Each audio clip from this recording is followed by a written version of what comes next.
السلام علیکم جی، محمد عباس مسافر۔ یہ میرے ٹور کی بڑی خوبصورت یادیں ہیں۔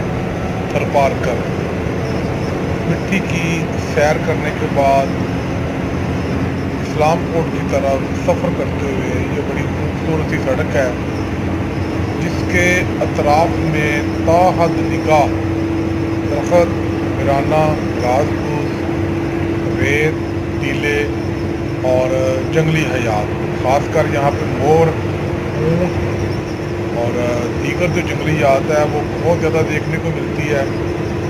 یہاں کے مقامی لوگ بتاتے ہیں جی کہ آپ اگست کے بعد یا اگست کے مہینے میں، مئی جون جولائی میں مونسون میں یہاں پہ آئیں، موسم بہت ہی خوبصورت منفرد ہوتا ہے اور چاروں اطراف سبزے کا قالین بچھا ہوتا ہے۔ تو پارکر بہت